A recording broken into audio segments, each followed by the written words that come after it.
إن الحمد لله نحمده ونستعينه ونستغفره ونؤمن به ونتوكل عليه ونعوذ بالله من شرور أنفسنا وسيئات أعمالنا من يهد الله فلا مضل له ومن يضلل فلا هادي له وأشهد أن لا إله إلا الله وحده لا شريك له وأشهد أن محمدا عبده ورسوله أما بعد فإن خير الحديث كتاب الله وخير الهدي هدي محمد صلى الله عليه وسلم وشر الأمور محدثاتها وكل محدثة بدعة وكل بدعة ضلالة وكل ضلالة في النار. أعوذ بالله من الشيطان الرجيم. بسم الله الرحمن الرحيم. قاف والقرآن المجيد. بل عجبوا أن جاءهم منذر منهم فقال الكافرون هذا شيء عجيب أئذا متنا وكنا ترابا ذلك رجع بعيد قد علمنا ما تنقص الأرض منهم وعندنا كتاب حفيظ بل كذبوا بالحق لما جاءهم فهم في أمر مريج أفلم ينظروا إلى السماء فوقهم كيف بنيناها وزيناها وما لها من فروج والأرض مددناها وألقينا فيها رواسي وأنبتنا فيها من كل زوج بهيج تبصرة وذكرى لكل عبد منيب ونزلنا من السماء ماء مباركا فأنبتنا به جنات وحب الحصيد والنخل باسقات لها طلع نضيد رزقا للعباد وأحيينا به بلدة ميتا كذلك الخروج كذبت قبلهم قوم نوح وأصحاب الرس وثمود وعاد وفرعون وإخوان لوط وأصحاب الأيكة وقوم تبع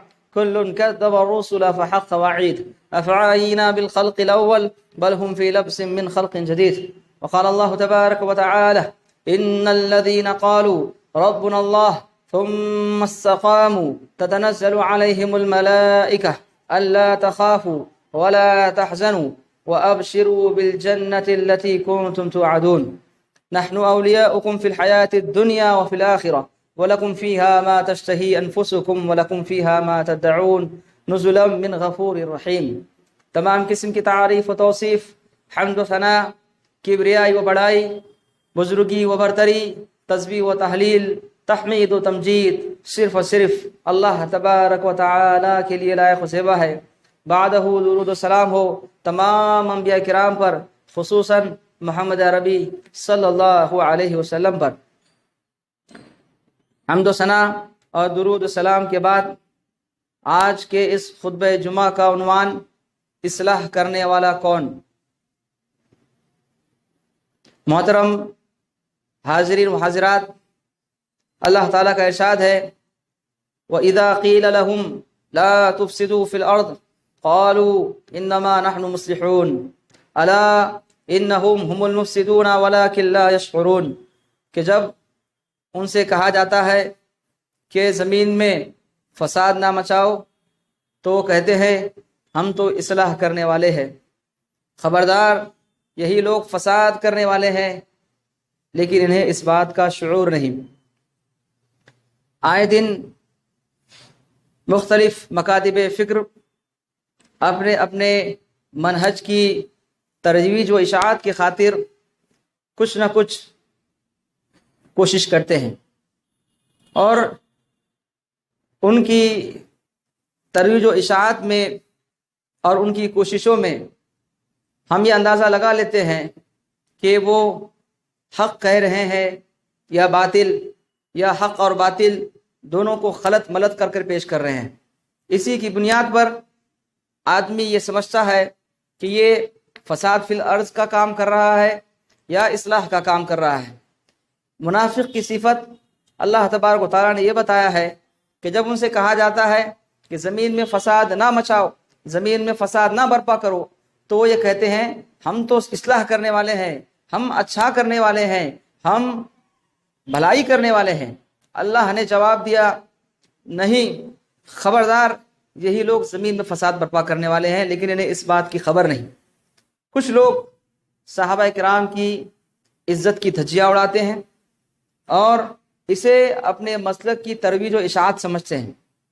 پچھلے خطبہ جمعہ میں آپ لوگوں نے اس عنوان کو سنا جس عنوان کو ہم نے زندگی میں کبھی نہیں سنا. وہ عنوان کیا تھا؟ منافق صحابہ. اس عنوان کے تحت ایک گفتگو پھر آئی جس نے محبان صحابہ کے دلوں میں کھلبلی اور ہلچل مچا دی۔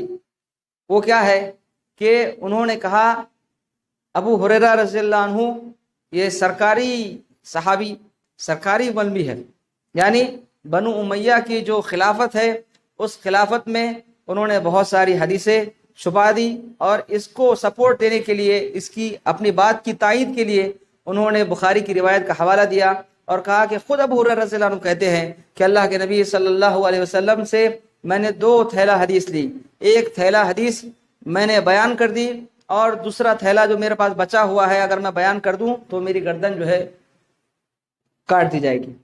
تو انہوں نے کہا دیکھو خود ابو ہریرہ رضی اللہ عنہ فرماتے ہیں آخر وہ ایک تھیلا حدیث جو انہوں نے بیان نہیں کی، چھپائی، اس کا مطلب کیا ہے، اس کی وضاحت کیا ہے؟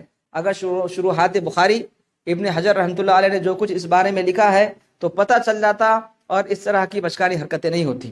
یعنی جو صحابہ کی تنقید کرے، آپ کہیں کہ اس کے لیے عزت و احترام والا لفظ بھی استعمال کرنے میں شرم آتی ہے کہ ایک آدمی جو خطاؤں پر خطا کرتے چلے جا رہا ہے، غلطیوں پہ غلطی کرتے چلے جا رہا ہے، اور اس کے باوجود کہنے والے انہیں کہہ رہے ہیں کہ آپ اس بارے میں اپنی زبان خاموش رکھیں، لیکن کہتے جا رہے ہیں۔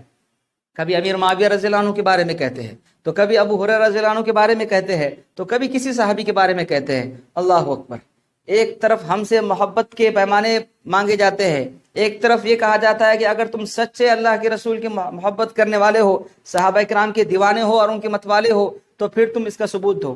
کیا ثبوت دے؟ کہ ہمارا دل چیر کر، کلیجہ چیر کر سامنے رکھ دے، اور آپ محبت کی آڑ میں جو کرے، جو چاہے آپ کا حسن کرشمہ ساز کرے، جو آپ کے دل میں آئے، جو آپ کے من میں آئے، جو آپ کی زبان پر الفاظ آئے، بلا سوچے سمجھے، بلا تردد، بلا جھجک آپ اسے مجلس کے اندر کہہ دیں، اور وہ بھی ایسے لوگوں کے درمیان کہ جن کی عقل کیا ہے، بچکانی ہے۔ تو ایک طرف بخاری کی روایت کا حوالہ اور دوسری طرف وہی بخاری کی احادیث کا انکار آپ کرتے ہیں۔ بخاری کی روایتوں کی حدیث کا انکار کرنے کا معیار بھی آپ کے یہاں کیا ہے؟ انبیاء کرام کا تقدس، انبیاء کرام کی عظمت، انبیاء کرام کی محبت اس بات کا تقاضا کرتی ہے کہ بخاری کی روایتوں کو قربان کر دیا جائے، ان کا انکار کر دیا جائے۔ یعنی ایک طرف صحابہ کی شان میں تنقیص اور اس کو اصلاح کا نام دیا جائے، دوسری طرف بخاری کی روایت کا حوالہ دے کر کیا ہے، صحابہ کی تنقیص کرے، اور دوسری طرف بخاری کی روایتوں کا حوالہ دیتے ہیں اور اس کا انکار کرتے ہیں محبت انبیاء کے نام پر۔ کیا بخاری کی روایتیں آپ ابراہیم علیہ السلام کے بارے میں جو بخاری کی روایتیں آئی ہے کہ ثلاث کذبات، 3 جھوٹ جو ابراہیم علیہ السلام کے تعلق سے ہمیں ملتا ہے، یہ انبیاء کرام کی شان میں تنقیص ہے، غستاخی ہے، لہذا بخاری کی روایت کا رد، یہ ہے اصلاح کا کام۔ اللہ کے نبی صلی اللہ علیہ وسلم کے جادو کے سلسلے میں جو روایت ملتی ہے اس کا انکار، سلیمان علیہ السلام اپنی بیویوں پر ایک رات میں جو چکر لگانے والے تھے اس کا انکار، موسیٰ علیہ السلام جو برہنہ پتھر کے پیچھے بھاگے اور اللہ تبارک و تعالیٰ نے جو الزام موسیٰ علیہ السلام پر ان کی قوم لگاتی تھی اس سے برات کی، تو اس سے انکار، اور انکار کی بنیاد، انکار کی وجوہات وہی گھسا پٹا جملہ، شان انبیاء کا تقاضا ہے کہ ہم بخاری کی روایت کو قربان کر دیں۔ ایک طرف صحابہ کی شان میں تنقیص کا سہارا بخاری کی روایت کے حوالے سے، اور ایک طرف بخاری کی روایت کا انکار انبیاء کرام کی محبت کے حوالے سے۔ آپ سوچیں کیسی ڈپلومیسی ہے، کیسا ڈرامہ کریٹ کیا جا رہا ہے، کیا چوچو کا مربع بنایا جا رہا ہے کہ کیا کہنا چاہتے ہیں آپ، کیا سمجھانا چاہتے ہیں، کیا میسج دینا چاہتے ہیں آپ، کیا امت میں اصلاح کا کام کرنا چاہتے ہیں۔ جگہ جگہ پر سرکاری مولوی، آپ نے کہا کون سرکاری مولوی ہے؟ ہندوستان کی عوام اس بات کو اچھی طریقے سے جانتی ہے۔ بابری مسجد میں آپ کا قضیہ، مسلم پرسنل بورڈ میں آپ نے جو دھجیاں اڑائی اور ان کی تعلیمات کو جو بکھیرا، اور وہ جو جس نقطۂ اتحاد پر جمع تھے اس کو آپ نے انکار کر کے دوسری جو ہے آپ نے بنانے کی کوشش کی۔ آج اتحاد اتفاق کر رہے ہیں، آپ کو وہاں سے نکال پھینکا گیا۔ اس فیصلے کے بارے میں جو آپ اپنے بارے میں غور و فکر کریں کہ آپ کہاں کھڑے تھے۔ آپ کی ابھی کی تازہ فوٹو وائرل ہوئی ہے، آپ کس کے دربار میں کھڑے ہیں اس کا اندازہ لگائیں۔ تو ایک طرف ابو ہریرہ رضی اللہ عنہ کے بارے میں کہنے سے پہلے ذرا ایک ایمان والا شخص جس کے دل میں ایمان کی حرارت موجود ہے، کہنے سے پہلے سوچنا چاہیے تھے کہ کیا آپ نے ان کے لیے سرکاری لفظ استعمال کیا، کیا آپ نے ایسی لچڑ سیاست سمجھی جو ہمارے ہندوستان کی سیاست پائی جاتی ہے، کہ جس کی سیاست کے تحت آپ خود ان کے صفوں میں نظر آتے ہیں، آپ خود ان کی بولی بولتے ہیں، اور یہ بولی جو آپ نے کہا ہے آپ رافضیت کی کیا ہے ترجمانی کر رہے ہیں، آپ شیعت کی ترجمانی کر رہے ہیں، اور مزید کہوں تو اس سے بڑھ کر یہ ہے کہ آپ مسلمانوں میں اصلاح کا کام کرنے کے بجائے فساد کا کام کر رہے ہیں۔ آپ نے جو عنوان بانا ہے خود اپنے اوپر وہ منطبق ہوتا ہے کہ آپ صحابہ کرام کے لیے لفظ منافق استعمال کر رہے ہیں، آپ کے اندر کا نفاق کھل کر سامنے آ رہا ہے۔ کس چیز کا حوالہ لیں گے آپ؟ وہ صحابی جن کا پیٹ جو ہے چٹائیوں سے ٹچ تھا، جو بھوک کے مارے مسجد کے دروازے پر بیٹھتے ہیں اور کبھی ابو بکر رضی اللہ عنہ سے پوچھتے ہیں، کبھی عمر رضی اللہ عنہ سے کوئی مسئلہ پوچھتے ہیں، اور نفسیات کو سمجھنے والے اللہ کے رسول صلی اللہ علیہ وسلم تشریف آتے اور کہتے ہیں ابو ہریرہ چلو میرے گھر تمہیں کھانا کھانا ہے۔ اللہ کے نبی صلی اللہ علیہ وسلم کی خدمت میں ہمیشہ رہنے والے، اللہ کے نبی صلی اللہ علیہ وسلم سے 5000 روایت کرنے والے ایسے صحابی کے بارے میں یہ لفظ استعمال کرتے ہیں کہ بنو امیہ کے دربار کے آپ مولوی تھے۔ آپ کی جو حنفیت ہے یا آپ جس مسلک سے وابستہ ہے اس کی اپنی ایک تاریخ رہی ہے، سیاہ تاریخ رہی ہے کہ بغداد سے لے کے عراق سے لے کے ہندوستان کے درباروں میں کیا آپ کی رسائی تھی، آپ کے قاضی تھے، آپ کے مفتیہ کیا ہے وہاں پر اپوائنٹ کیے جاتے تھے، اور اس کے تحت کیا ہے فیصلے صادر کیے جاتے تھے۔ کھلی مثال ہے اب ہارون رشید رات کے وقت ان کا بیٹا چیف جسٹس کا دروازہ کھٹکھٹاتا ہے اور ایک لونڈی کے بارے میں فیصلہ اپنے حق میں لینے کی کوشش کرتا ہے، وہ لونڈی اس کے باپ کی ملکیت میں ہوتی ہے، ہارون رشید کی ملکیت میں ہوتی ہے۔ وہ قاضی کو اس بات پر مجبور کرتے ہیں کہ کیسے بھی کر یہ لونڈی جو ہے میرے حرم میں داخل کروں۔ تو آپ دیکھیں کہ ایک طرف وہ لونڈی کا ایمان کہ جسے بادشاہ وقت کا بیٹا کیا ہے اپنی حرم میں داخل کرنا چاہ رہا ہے، ایک طرف جسٹس موجود ہے کہ وہ فیصلہ دے تو کیا دے، اور ایک طرف وہ ہارون رشید ہے کہ اس کے دربار میں کیسے کس قسم کے لوگ موجود ہے۔ تو ایک تاریخ، ایک لمبی داستان موجود ہے کہ سرکاری دربان کون تھے، ملا کون، کس طرح کے لوگ موجود تھے۔ اس لیے ضرورت اس بات کی ہے کہ اصلاح کرنے کا کام کرے۔ قرآن مجید نے اصلاح کرنے والوں کے لیے بڑی آیتیں بیان کی ہے، اور منافقوں کی ایک صفت بیان کی ہے کہ وہ یہ سمجھتے ہیں کہ وہ اصلاح کا کام کر رہے ہیں، لیکن قرآن مجید کی زبانی ہی یہ منافقت کا لیبل آپ پر لگتا ہے کہ آپ اسے اصلاح کا کام کہہ رہے ہیں، آپ جو ہے رافضیت کی دعوت دے رہے ہیں، شیعت کی دعوت دے رہے ہیں، منافقت کی بو پھیر رہی ہے۔ اللہ کے واسطے ایسا لفظ استعمال کرنے سے پہلے ذرا سوچے کہ آپ کیا کر رہے ہیں۔ مختلف مکاتب و فکر کے جو علماء کرام بیٹھتے ہیں سڑ جوڑنے کی اور ایک اتحاد کی کوشش کرتے ہیں، تو ان کے درمیان ایک ہی جملہ عام طور پر ہوتا ہے کہ ہمارے درمیان جو اختلافی چیزیں موجود ہیں، جزوی ہو یا اعتقادی ہو، ان کو بازو رکھ کر ہم ایک نقطے پر متحد ہو جائیں، چاہے وہ نیشنل لیول پر ہو یا انٹرنیشنل لیول پر ہو۔ یہ بات کہی جاتی ہے۔ اس کے بعد اگر کوئی ایک آدمی اس طرح کی بات کرتا ہے کہ جو نیشنل لیول پر اور انٹرنیشنل لیول پر سب کو ہلا کر رکھ دے، تو یہ کس طرح کا اصلاح کا کام ہے؟ اصلاح کرنے والا کون ہے؟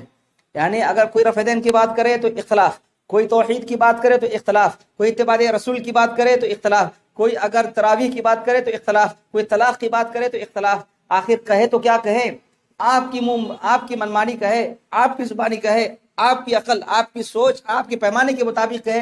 ایسا نہیں ہو سکتا، ایسا نہیں ہو سکتا۔ وَلَن تَرْضَ عَنْكَ الْيَهُودَ وَلَا النَّصَارَى حَتَّى تَتَّبِعَ مِلَّتَهُمْ۔ اللہ نے اللہ کے نبی صلی اللہ علیہ وسلم سے کہا کہ یہود و نصارہ آپ سے راضی نہیں ہوں گے جب تک کہ آپ ان کی ملت کی پیروی نہ کریں۔ تو کیا آپ یہ چاہتے ہیں کہ ہم آپ کی گن گائیں، آپ کی زبانی بات کریں، آپ کا جو منہج ہے اس کی ترویج و اشاعت کریں، اور آپ کی منمانی جو ہے کہنے کی کوشش کریں؟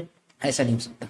تو ایک طرف ہندوستان کی سطح پر آپ دیکھیے کہ دو ہی چیز بتائی جا رہی ہے کہ ایک قتل کے معاملے کو سلجھانے کی کوشش کی جا رہی ہے، اور ایک طرف ممبئی میں داخلے کے اوپر کیا ہے لوگ کہہ رہے ہیں کہ وہ جاتی ہے کہ نہیں، جاتی ہے کہ نہیں، اس کو کیا ہے سیکورٹی مل رہی ہے۔ آپ سوچیں کہ مزاج لوگوں کا یہ بنا ہوا ہے، کسی نے اگر خلاف کہا تو اسے کیا ہے حفاظتی دستہ مہیا کرایا جاتا ہے، اور وہی جملہ کسی XYZ نے کہا تو اس کو کہا جاتا ہے بازو میں چلے جاؤ، تمہارے لیے کیا ہے راستے کھلے ہیں۔ تو یہ ہمارے ہاں معیار ہے سوچنے کا، اصلاح کرنے کا کام۔ آپ سوچیں کہ اصلاح کیا ہوتی ہے، سدھار کیا ہوتا ہے۔ سماج اور معاشرے میں سدھار انصاف سے ہوگا۔ اصلاح کا کام کتاب و سنت اور فہم سلف صحابہ کرام کی محبت سے ہوگا۔ وہ صحابہ کرام خاص کر ابو ہریرہ رضی اللہ عنہ جن سے سب سے زیادہ حدیث مروی ہے، سب سے زیادہ حدیث مروی ہے، ان کے بارے میں آپ کہتے ہیں کہ وہ جو ہے سرکاری مولوی تھے، سب سے زیادہ احادیث مروی ہے، یعنی جن سے سب سے زیادہ احادیث مروی ہے ان کو ہی آپ شک کے دائرے میں کھڑے کر رہے ہیں، ان کے اوپر ہی سوالیہ نشان قائم کر رہے ہیں۔ اللہ کی پناہ، اللہ کی پناہ۔ سوچے ہوش کے ناخن لیں کہ آپ جس مسلک کی ترویج کر رہے ہیں، اشاعت کر رہے ہیں، اس کی یہ کہاں پر جڑیں مل رہی ہے۔ اللہ ہمیں اس بات کی توفیق عطا فرمائے کہ ہم اس کو سوچے سمجھے۔ اور دوسری طرف انٹرنیشنل لیول پر دیکھیں، امام حرم کے تعلق سے ایک جملہ کہا جاتا ہے کہ انہوں نے اسرائیل کو تسلیم کر دیا، اور پھر واویلا اس کا پروپیگنڈا، اس کے خلاف تحریک چلائی جاتی ہے۔ دیکھو ہم پہلے سے ہی کہہ رہے تھے کہ سلمان ندوی صاحب سعودی کا اصلی مکروہ چہرہ بتا رہے ہیں، ان کی اصلیت بتا رہے ہیں۔ آج انہوں نے جا کے اسرائیل کو تسلیم کر دیا اور فلسطین کی کیا مخالفت کر لی۔ اللہ کے بندو، یا ایھا الذین آمنوا ان جاءکم فاسق بنبأ فتبینوا، کہ اے مومنو اگر تمہارے پاس کوئی فاسق خبر لے کر آئے، بڑی خبر لے کر آئے تو اس کی تحقیق کر لو۔ قرآن ہمیں تحقیقی مزاج عطا فرماتا ہے۔ امام حرم کا جملہ کیا ہے؟ کیا امام حرم نے اسرائیل کو تسلیم کیا؟ آپ ہندوستانی سطح پر کیا کر رہے ہیں اسرائیل کے لیے؟ آپ نے کیا کوشش کی سوائے میمورنڈم کے، سوائے احتجاجات کے، سوائے جمہوری طرز کے؟ اس کے علاوہ اور کچھ نہیں کیا۔ اور پھر آپ انٹرنیشنل لیول کی بات کرتے ہیں، چائے 5 روپے کی چائے کی چسکی لے کر آپ جو ہے محلے کے نکڑوں پر اور چائے کے ٹیبلوں پر بیٹھ کر انٹرنیشنل لیول کی سیاست کرتے ہیں۔ اپنے یہاں کی سیاست تو سنبھلتی نہیں، اپنے یہاں کے مسلمانوں کے مسائل تو حل ہوتے نہیں، اپنے یہاں کی ملی اور افتراقی جو مسائل ہیں وہ تو حل ہوتے نہیں، سلجھتے نہیں ہیں۔ اور ہم جو آتا ہے انٹرنیٹ پر، میڈیا پر آ کر، سوشل کے مادھیم سے، اس کی سورس سے آ کر جو منہ میں جو من میں آتا ہے بلا تردد بلا جھجک جو ہے ہم کہہ دیتے ہیں۔ یہ نہیں سوچتے کہ ہم کس عظیم ہستی کے بارے میں گفتگو کر رہے ہیں۔ اللہ سے دعا ہے کہ اللہ تبارک و تعالیٰ ہمیں حقیقت کو سمجھنے کی توفیق عطا فرمائے۔ اللہ تبارک و تعالیٰ اسرائیل کو نیست و نابود کرے۔ اللہ تبارک و تعالیٰ جو ان کا تعاون کر رہا ہے، جو ان کو تسلیم کرنے کی کوشش کر رہا ہے، اللہ تبارک و تعالیٰ ان کو نیست و نابود کرے۔ اللہ تبارک و تعالیٰ حرمین شریفین کی حفاظت فرما، ان کے خادمین کی حفاظت فرما۔ اللہ تبارک و تعالیٰ ہمارے ملک میں جو انارکی کا ماحول بنا ہوا ہے، افراتفری کا ماحول بنا ہوا ہے، مسلکی انتشار و افتراق پایا جاتا ہے، اللہ تبارک و تعالیٰ اس کا خاتمہ فرما۔ مسلمانوں کو دینی اور ملی طور پر، سیاسی طور پر ایک پلیٹ فارم پر آنے کی توفیق عطا فرما۔ اے اللہ تبارک و تعالیٰ ہمیں صحابہ کی عزت کرنے والا بنا۔ اے اللہ تبارک و تعالیٰ ہمیں انبیاء کرام کی عزت کرنے والا بنا۔ بخاری و مسلم کی عظمت کو سمجھنے کی توفیق عطا فرما۔ اقول قولی ھذا استغفر اللہ لی ولکم ولسائر المؤمنین والمؤمنات۔